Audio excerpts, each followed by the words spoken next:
Selamat pagi, siang, sore, dan malam Bapak, Ibu, Saudara-saudari yang terkasih dalam Yesus Kristus. Pada minggu ini kita bertemu kembali di daring. Semoga minggu-minggu ini Anda semua mengalami kasih Tuhan yang berlimpah, diberikan kesehatan, rezeki yang berlimpah, dan selalu diberkati Tuhan dimanapun Anda semua berada. Minggu ini kita akan kembali belajar PKSN, Bulan Kitab Suci Nasional, dengan tema yang masih sama, Yesus sahabat seperjalanan kita. Di pertemuan kedua ini kita akan membahas judul Yesus sahabat bagi mereka yang kehilangan, diambil dari Yohanes bab 11 ayat 1 sampai 45. Nanti kita akan melihat video penggalan film yang diambil dari film Yesus Kristus, diambil dari Injil Yohanes. Nanti Injilnya saya akan gantikan film karena isi di Injil dan isi di film kalimatnya sama. Mari Bapak, Ibu, Saudara sekalian dimanapun berada, kita mempersiapkan hati kita, kita membuka hati kita dan pikiran kita agar Roh Kudus menyertai kita dalam pertemuan kedua PKSN ini.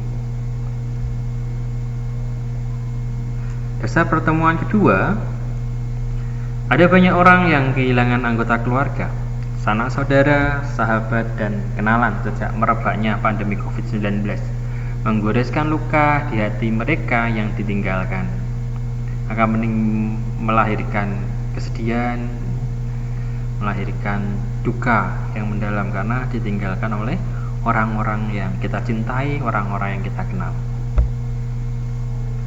Luka ini semakin dalam dan pedih ketika mereka tidak bisa menyentuh atau melihat orang-orang yang terkasih itu untuk terakhir kalinya karena aturan protokol kesehatan demi melindungi diri dari paparan COVID-19. Setelah meninggal, dimasukkan ke peti, dibungkus plastik, dimakamkan, tidak boleh dilihat lagi. Padahal sebelum itu sudah lama, seminggu sudah nggak ketemu, tiba-tiba ada kabar saudara meninggal, dia tidak bisa dilayat, tidak bisa mendekat, mencium karena sudah masuk dalam peti dan sudah dibungkus plastik. Itu pasti salah satu yang sangat-sangat menambah beban hati. Merenungkan dan menimba kekuatan dari sosok Yesus yang tampil sebagai sahabat bagi orang-orang yang kehilangan, agar kita semakin menyadari dan mengimani bahwa Yesus tidak akan pernah meninggalkan kita ketika kita sedih, kecewa, dan marah karena kehilangan sanak keluarga. Ingat, Yesus sebagai sahabat. Yesus tidak akan pernah meninggalkan kita dengan keadaan kita yang sedih, terpuruk. Yesus akan selalu ada bagi kita. Kisah kunjungan Yesus kepada Marta dan Maria kiranya menyadarkan kita bahwa Yesus tidak pernah akan meninggalkan kita. Sebaliknya, Ia akan mengunjungi kita juga, yaitu jika kita memiliki relasi yang dekat dengannya. Yesus tidak pernah akan meninggalkan kita. Ingat, Yesus tidak akan pernah meninggalkan kita. Kita meyakini itu dulu, kita mengamini itu dulu, bahwa Yesus tidak akan pernah meninggalkan kita walaupun kita sedang terpuruk, sedang sedih, sedang hancur. Oke, itu 4 dasar pertemuan. Sebelum kita mulai, mari kita membuat tanda kemenangan kita dalam nama Bapa dan Putra dan Roh Kudus. Amin. Tuhan beserta kita sekarang dan selama-lamanya. Pengantar pertemuan kedua, saudara-saudari yang terkasih dalam Kristus, Dalam pertemuan kedua ini, kita diajak untuk mendalami dan merenungkan perikop dari Injil Yohanes bab 11 ayat 1 sampai 45 yang menceritakan tentang Lazarus yang dibangkitkan. Jadi, nanti kisah di Injil Yohanes adalah kisah tentang Lazarus yang mati dan akhirnya dibangkitkan. Kisah ini tidak hanya berbicara tentang mujizat yang luar biasa di mana seorang yang sudah mati dapat dihidupkan kembali, tetapi juga tentang Yesus yang mau datang dan hadir di tengah keluarga sebagai seorang sahabat yang bersimpati dengan sahabat-sahabatnya yang bersedih karena kehilangan orang yang dicintai. Ingat, Yesus yang mau datang dan hadir di tengah keluarga. Di pertemuan pertama juga ada Yesus datang dan hadir, di mana itu suatu tindakan ungkapan cinta dan kepedulian, solidaritas Yesus terhadap sesama. Seperti halnya Allah yang solider, Allah yang mau menjadi manusia untuk dapat mewartakan kabar gembira. Mari kita berdoa sebelum kita memulai PKSN pertemuan kedua ini. Marilah kita berdoa. Allah Bapa yang penuh kasih, demi kami bersyukur karena di masa pandemi ini Engkau selalu hadir menyertai kami, baik di saat suka maupun di saat duka, yaitu ketika kami kehilangan anggota keluarga, sanak saudara, sahabat, dan kenalan akibat COVID-19. Kami mohon, utuslah Roh Kudus-Mu untuk membantu kami memahami sabda-Mu. Semoga melalui permenungan sabda, kami semakin yakin bahwa Engkau tidak pernah meninggalkan kami dalam menghadapi kesedihan karena kehilangan orang-orang yang sangat kami cintai. Sebagaimana Yesus tidak meninggalkan sahabat-sahabatnya ketika mereka kehilangan saudara mereka yang terkasih. Demi Kristus Tuhan dan pengantara kami. Amin. Bapak Ibu, kita masuk kepada pendalaman kitab suci Injil Yohanes bab 11 ayat 1 sampai 45. Kita akan melihat film yang saya potong dari film Yesus Kristus tentang hidup tentang Yesus Kristus yang diambil dari Yohanes bab 11 ayat 1 sampai 45. Mari kita melihat filmnya.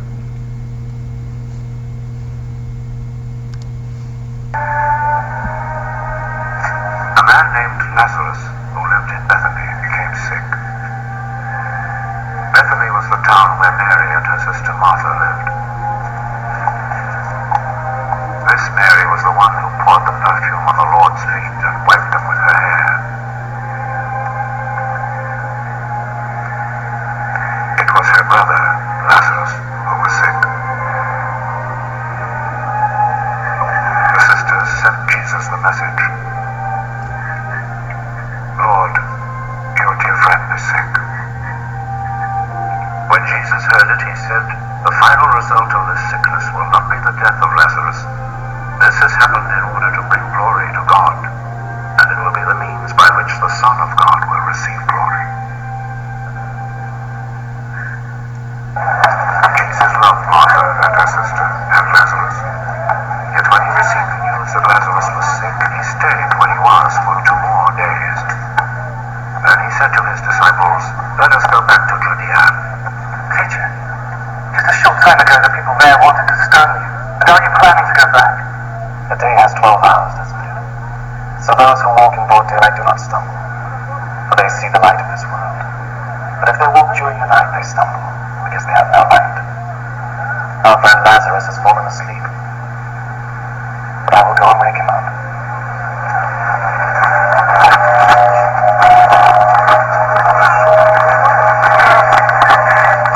"If he is asleep, Lord, he will get well." Jesus meant that Lazarus had died, but they thought he meant natural sleep, so Jesus told them plainly, "Lazarus is dead. But for your sake, I am glad that I was not with him, so that you will believe.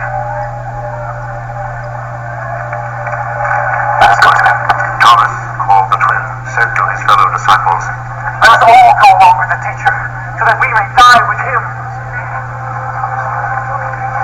When Jesus arrived, he found that Lazarus had been buried 4 days before. Bethany was less than 2 miles from Jerusalem, and many Judeans had come to see Martha and Mary to comfort them about their brother's death. When Martha heard that Jesus was coming, she went out to meet him, but Mary stayed in the house. If you had been here, Lord, my brother would not have died. But I know that even now, God will give you whatever you ask him for. Your brother will rise to life. I know that he will rise to life on the last day. I am the resurrection and the life. Those who believe in me will live, even though they die. And those who live and believe in me will never die. Do you believe this?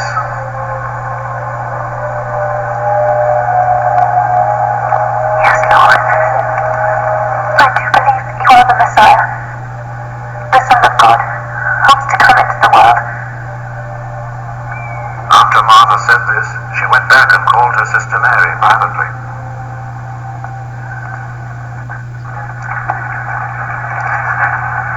The teacher is here, and is asking for you. When Mary heard this, she got up and hurried out to meet him. Jesus had not yet arrived in the village, but was still in the place where Martha had met him. The people who were in the house with Mary, comforting her, followed her when they saw her get up and hurry out. They thought that she was going to the grave to weep there.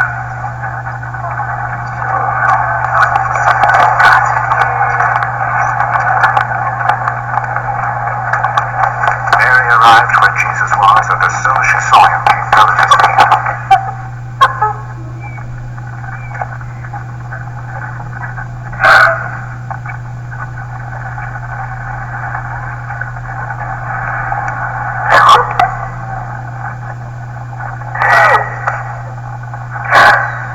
If you had been here, my brother would not have died.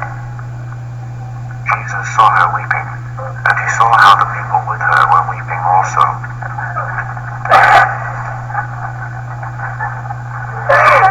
His heart was touched, and he was deeply moved.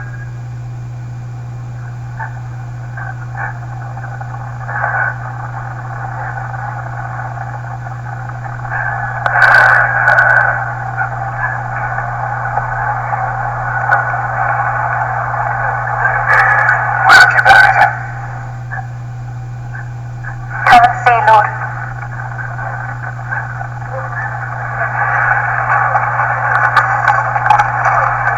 Jesus wept. See how much he loved him, the people said. But some of them said, he gave sight to the blind man, didn't he? Could he not have kept Lazarus from dying? Deeply moved once more, Jesus went to the tomb, which was a cave with a stone placed at the entrance.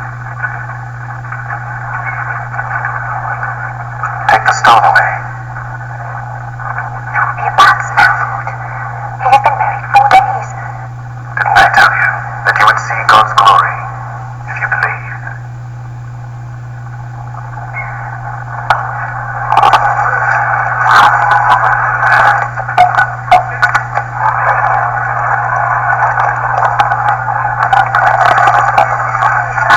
They took the stone away.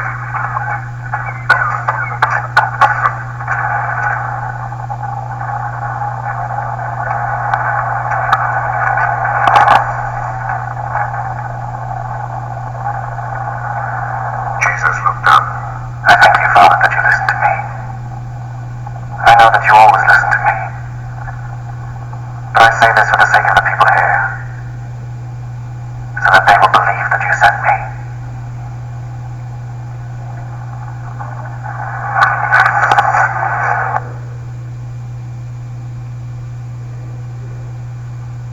After he had said this, he called out in a loud voice, "Lazarus, come out!"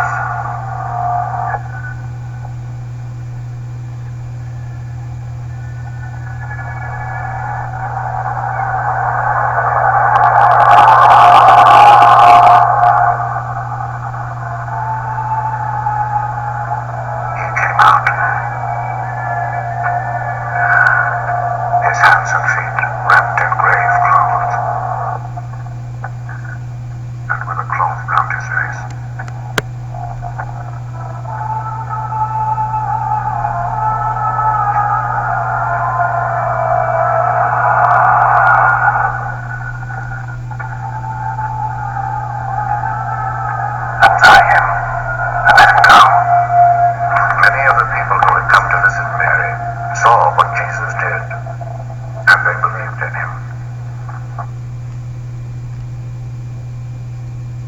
Baik, Bapak Ibu, saudara sekalian yang dikasih, kita sudah melihat cuplikan atau potongan film di mana Yesus membangkitkan Lazarus.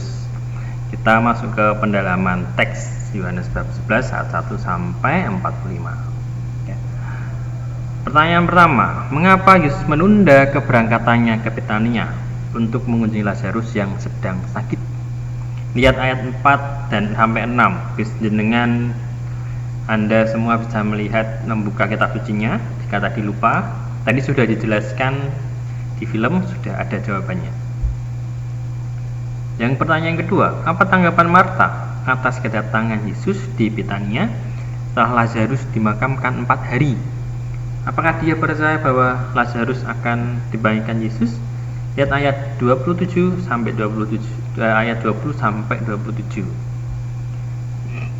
Bisa dilihat di kitab suci. Ketiga, apa reaksi Maria ketika berjumpa dengan Yesus? Lihat ayat 28 sampai 32. Pertanyaan keempat, mengapa hati Yesus sangat terharu sampai menangis? Buka ayat 33 sampai 37. Jika Anda masih mengingat dari film tadi, perkataannya sudah ada di situ, di mana jawaban-jawaban dari 4 pertanyaan itu sudah ada. Mari kita masuk ke penjelasan teks. Penjelasan teks yang pertama, mengapa Yesus menunda keberangkatannya ke Betania untuk mengunjungi Lazarus yang sedang sakit? Yesus tidak segera datang ke Betania. Ia menunda kedatangannya sehingga baru tiba di Betania setelah Lazarus dimakamkan 4 hari. Hal ini dilakukan Yesus karena penyakit dan kematian Lazarus akan menjadi sarana agar kemuliaan Allah menjadi nyata. Keagungan dan kemuliaan Allah akan tampak dalam diri Yesus ketika Ia membangkitkan Lazarus yang sudah 4 hari dimakamkan. Melalui penundaan ini pula kita diingatkan dan disadarkan bahwa sikap dan tindakan Yesus ditentukan sepenuhnya oleh Allah Bapa, bukan oleh tekanan dari orang-orang terdekatnya seperti ibunya, saudara-saudaranya, atau sahabat-sahabat yang dikasihinya. Kita lihat dari kematian Lazarus itu akan ada kebangkitan. Bayangkan jika Lazarus itu sakit dan tiba-tiba Yesus datang, tidak ada mukjizat apapun. Kalau mukjizat menyembuhkan orang sakit mungkin itu masih bisa orang-orang oh iya wajar, tapi ini sudah meninggal, sudah dimakamkan, dan Yesus membuat mukjizat membangkitkan Lazarus dari kematian. Tujuannya apa? Yesus ingin memperlihatkan keagungan dan kemuliaan Allah kepada orang-orang yang di sekitarnya, kepada orang-orang yang percaya terhadap Yesus. Tujuannya itu. Jadi penundaan itu memiliki tujuan yang luar biasa. Maka terkadang kenapa Tuhan tidak langsung mengabulkan doa kita? Tuhan mungkin menunda dulu karena Tuhan ingin memberikan sesuatu yang terbaik, dan agar kita dapat bersyukur dan berkata, Tuhan, waktumu sungguh tepat. Penjelasan teks yang kedua, apa tanggapan Marta atas kedatangan Yesus di Betania oleh Lazarus dimakamkan 4 hari? Apakah dia percaya bahwa Lazarus akan dibangkitkan Yesus? Mendengar kabar kedatangan Yesus, Marta pergi menjemputnya. Marta berlari. Saat bertemu Yesus, Marta langsung berkata, Tuhan, sekiranya Engkau ada di sini, saudaraku pasti tidak mati. Ia percaya pada kuasa Yesus untuk menyembuhkan orang sakit, tentang mukjizat dan penyembuhan yang telah dilakukannya. Marta mengakui karya Allah di balik mukjizat-mukjizat atau tanda-tanda yang dikerjakan Yesus, walaupun dia kurang percaya pada kata Yesus bahwa Lazarus saudaranya akan bangkit lagi. Pikirnya Marta, ya, saudaraku akan bangkit setelah hari terakhir, sebelum dunia, pada kebangkitan orang-orang mati. Percayanya itu. Tetapi Yesus membuktikan Lazarus akan menjadi sarana untuk kemuliaan Tuhan. Pikir Marta, ya pasti mati dan pikir Marta, jika Yesus datang, saudaranya tidak mati, tapi tidak akan ada mukjizat yang luar biasa. Mungkin mukjizat penyembuhan, tapi itu mungkin sudah dilakukan Yesus dimanapun Yesus berada, menyembuhkan ibunya Petrus, menyembuhkan orang sakit kusta, dan itu sudah menjadi sesuatu yang lumrah. Tapi ini kematian, Yesus bisa membangkitkan orang mati. Ya, itulah dimana kuasa Yesus sangat luar biasa, membuktikan bahwa semua adalah karya Allah. Untuk apa? Untuk kita dapat bersyukur. Pertanyaan kedua, apakah Marta percaya bahwa Lazarus akan dibangkitkan? Percaya. Marta semakin maju dalam imannya dengan percaya pada pewahyuan diri Yesus sebagai kebangkitan dan hidup, walau mungkin belum memahami sepenuhnya. Dia mengungkapkan imannya dengan berkata, "Ya Tuhan, aku percaya bahwa Engkaulah Mesias, Anak Allah, Dia yang akan datang ke dalam dunia." Tadi dari video kita melihat bahwa Marta bertemu dengan Yesus, tapi Marta tidak percaya. Tapi Yesus berkata, "Aku adalah jalan kebenaran. Bagi siapa yang percaya padaku, dia tidak akan mati, malah beroleh hidup yang kekal." Akhirnya Marta percaya, dan walaupun percaya saat kuburnya minta dibuka, tadi kita juga melihat di film, dia sudah 4 hari, dia akan timbul rasa bau. Tapi Yesus berkata, menekankan kembali, "Jika engkau percaya." Tuh, maka akhirnya Marta percaya. Pengakuan iman ini sama dengan yang ingin dicapai oleh penginjil Yohanes. Semua yang tercantum di sini telah dicatat supaya kamu percaya bahwa Yesuslah Mesias, Anak Allah, dan supaya kamu oleh imanmu memperoleh hidup dalam namanya. Maka kita dalam kehidupan sehari-hari, bagi kita yang telah ditinggalkan, kita percaya di dalam nama Yesus semua akan baik-baik saja dan akan ada kebangkitan saat kita nanti sudah meninggal, saat saudara-saudara kita sudah meninggal, akan ada hidup yang lebih baik, hidup baru bersama Yesus. Ingat, hidup di dunia ini hanya sementara. Segala sesuatu ada masanya.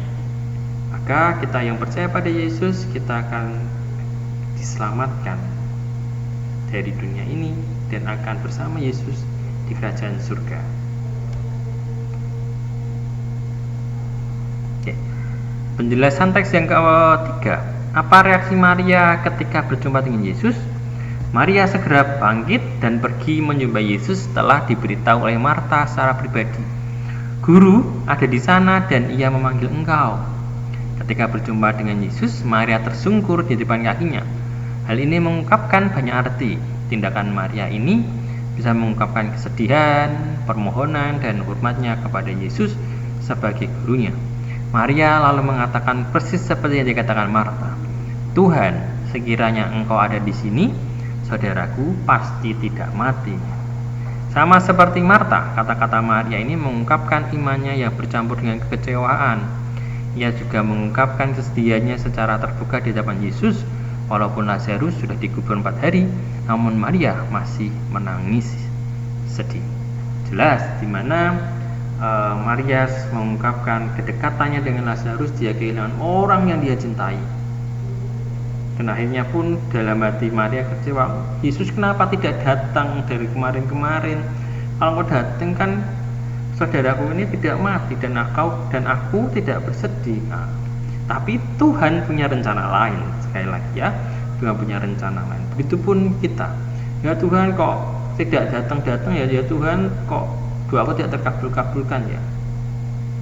Tunggu dulu, Tuhan punya rencana lain. Karena kita percaya rencana Tuhan lebih indah daripada rencana kita. Tuhan adalah pribadi yang baik. Tuhan adalah pribadi yang luar biasa. Manusia hanya bisa merencanakan, tapi Tuhan yang menentukan. Karena kita percaya segala sesuatu penyelenggaraan Tuhan adalah yang terbaik bagi hidup kita di dunia maupun saat kita sudah meninggal. Penjelasan teks yang keempat, mengapa hati Yesus sangat terharu sampai menangis? Karena mendengar tangisan Maria, masgulah hati Yesus. Ia sangat terharu sampai menangis. Yesus sangat sedih melihat sahabat-sahabat yang disayanginya dilanda duka cita. Sikapnya yang berempati dengan sahabat-sahabatnya yang berduka cita membuatnya menangis bersama dengan orang-orang yang menangis. Yesus menunjukkan simpati yang tulus kepada orang yang berduka dengan meneteskan air mata. Namun kesusahan hati Yesus ini bisa juga karena melihat adanya ketidakpercayaan pada kuasanya untuk membuat mukjizat. Tadi di video kita juga melihat jika orang sakit aja bisa disembuhkan, kenapa tidak menyembuhkan Lazarus? Tadi di film ada subtitle yang berkata begitu. Dari kabar-kabar dia bisa menyembuhkan, Yesus bisa menyembuhkan orang-orang yang sakit, tapi dengan saudara sendiri, dengan temannya, sahabatnya, apa dia tidak menyembuhkan sampai dia akhirnya mati? Ada banyak bukti yang menunjukkan bahwa Yesus sedih, kesal, dan marah karena ketidakpercayaan para pengikutnya. Dan orang Yahudi pada umumnya dalam Injil Yohanes, kita sering melihat Yesus sedih, kesal, dan marah terhadap orang-orang yang tidak percaya kepadanya. Bayangkan, itu adalah kita menjadi Yesus yang tidak dipercaya. Bagaimana sih rasanya tidak dipercaya? Wah, pasti aduh sedih banget. Terus pengen marah, kok nggak percaya sama aku.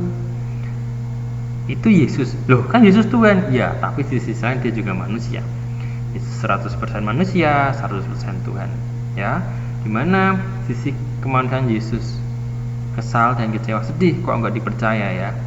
Seperti itu. Maka andai itu yang terjadi pada kita tidak dipercaya, kita juga merasa hal yang tidak nyaman, mungkin sedih, kesal, dan hampir marah, jengkel, tidak dipercaya.